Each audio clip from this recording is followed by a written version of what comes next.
ஜேவர் திருமகனாரின் 118ஆம் ஆண்டு ஜெயந்தி விழா தமிழகம் முழுவதும் மிக சிறப்பாக நடைபெற்றது. பசும்பொழில் மட்டும் ஒரு சம்பவம் நடைபெற்றது.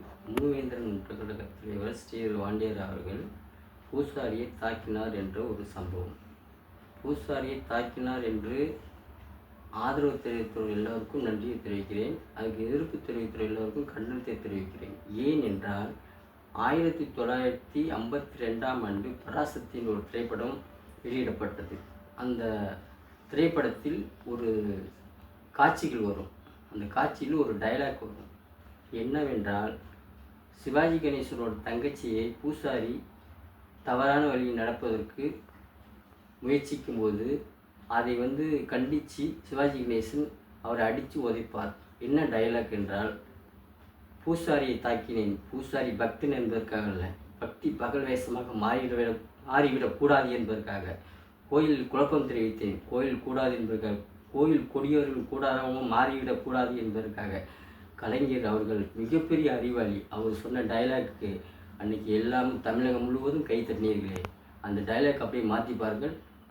ஸ்ரீவாண்டியர் அவர்கள் குரு பூஜையில் குழப்பம் தெரிவித்தனை அடித்தார். குரு பூஜையில் ஆணவத்துடன் நடந்து கொண்ட அந்த அன்பு சகோதரை அடித்தார். ஏன் அடித்தார்? அந்த சம்பவத்துக்கு காரணம் என்ன? எல்லாரும் விமர்சனம் பண்ணிக்கிறீங்களே. அவர் 7 மணிக்கு 7 மணிலேருந்து 11 மணி வரைக்கும் காத்து கொண்டிருந்து அந்த தேவர் ஐயாவோட சென்று மாலை அணிவிக்கும்போது அவரை தடுத்து 5 பேர் தான் வரணும் அப்படின்னு கண்டிஷன் போட்டு தவறான வார்த்தைகளில் ஒருவர் பேசுவது என்றால், தேவமாரா போன்ற எவனும் இதுக்கு பொறுத்துட்டு இருக்க மாட்டான். அவன் வீரம் கிடையாது, அடித்தது தான் வீரம். அதுதான் அந்த இடத்துல கண்டிச்சார்ல, அதான் வீரம். அது சரி, அதை கண்டிக்கத்தக்கது அந்த பூசாரி தான் கண்டிக்கத்தக்கது. அந்த பூசாரி இனிமேல் அந்த தேவரோட அந்த அந்த சன்னிதானத்தில் உள்ளேயே விடக்கூடாது. ஏனென்றால், ஒரு தவறான ஒரு மனிதர் ஒரு புனிதமான இடத்துல இருக்கக்கூடாது. ஸ்ரீவாண்டியர் இன்றைக்கி நேற்று வரவதில்லை. 40 ஆண்டு காலமாக இவங்க இப்போ இருக்கிறவங்க, அவர் வராது இவர் வர பேரை சொல்ல விரும்பலை. 40 ஆண்டு காலமாக பல லட்சம் செலவு பண்ணி அந்த தேவருக்கு மரியாதை செலுத்தி பல கார்களோடு அன்னதானம் விட்டு ஒரு தோழர் சொல்கிறார், நண்பர் சொல்கிறார், நாங்கள் தேவமார்கள்லாம் என்ன சாப்பாட்டுக்கு இல்லாமலாம் அன்னதானம் போடுறாங்க அப்படின்னு ஒரு கேள்வி வைக்கிறார். அதுக்கு நான் என்ன கேட்குறேன்னா, பல லட்சம் பேர் கூடுற இடத்துல நீ சாப்பாடை கட்டிட்டு வருவியா? அங்கே இருக்கிற ஹோட்டலுக்கு வேறு சாப்பாடு சப்ளை பண்ண முடியுமா? அதெல்லாம் தெரிஞ்சு நம்ம சொந்தங்கள் வராங்க, அனைவரும் வராங்க, யாரும் பசியோடு போகக்கூடாது, அந்த கஷ்டப்படக்கூடாது. 1000 பேருக்கு சாப்பாட்டு ஹோட்டலில் கிடைக்கலாம், 2000 பேர் பட்டினியோடு இருக்கக்கூடாது. அந்த காரணத்துக்காக பல லட்சம், 1 லட்சம் இல்லை, 2 லட்சம் இல்லை, பல லட்சம் பேருக்கு அவரோட பொருளாதாரத்தை செலவு பண்ணி 40 ஆண்டுகளாக அன்னதானம் வழங்கிய ஒரே தலைவர் ஸ்ரீவாண்டியர். அவர் அரசியல் பண்ணணும்னு அவசியம் கிடையாது. அந்த அரசியல் பண்ணுறவங்க எல்லாருக்கும் முன்னாடி இடம் கொடுக்குறீங்க. 40 ஆண்டுகளாக அன்னதானம் பண்ணவங்களுக்கு மரியாதை கிடையாது. கோபம் வரமா வராதா? ஏன் வராது?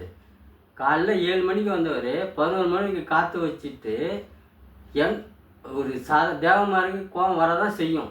நியாயமான கோபம், அடித்தது சரி, வன்மையாக கண்டிக்கிறோம். அந்த அந்த தேவர் சந்நிதியில் அவரை, அந்த பையனை, சகோதர யாராக இருந்தாலும் இருக்கட்டும், அவனை உள்ளே சேர்த்தாங்கன்னா அவன் தேவமரே கிடையாது.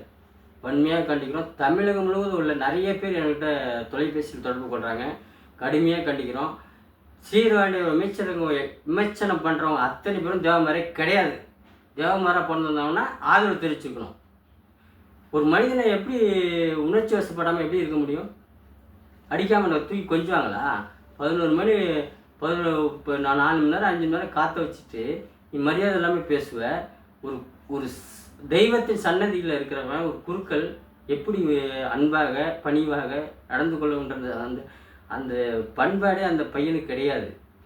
அந்த பையனை விலக்கி அந்த சபையிலிருந்து நீக்க வேண்டும். இல்லை என்றால் வரும் காலங்களில் தேவர் ஜெயந்தி அன்று அனைத்து மக்களும் நிறைய குழுக்கள் சொல்லிகிட்டு இருக்காங்க, கடுமையான விளைவுகளை சந்திக்க நேரிடும். இது என்னோட கருத்து. அனைத்து சொந்தங்களுக்கும் என்னோட நன்றி கலந்த வணக்கத்தை தெரிவித்துக் கொள்கிறேன். சிந்தித்து பாருங்கள், சிந்தித்து முடிவெடுங்கள். என்னோட கருத்துக்கள் தவறாக இருந்தால் விமர்சனம் பண்ணுங்கள். நான் அதுக்கு பதில் சொல்கிறேன். எந்த கேள்வி கேட்டாலும் நான் பதில் சொல்கிறேன்.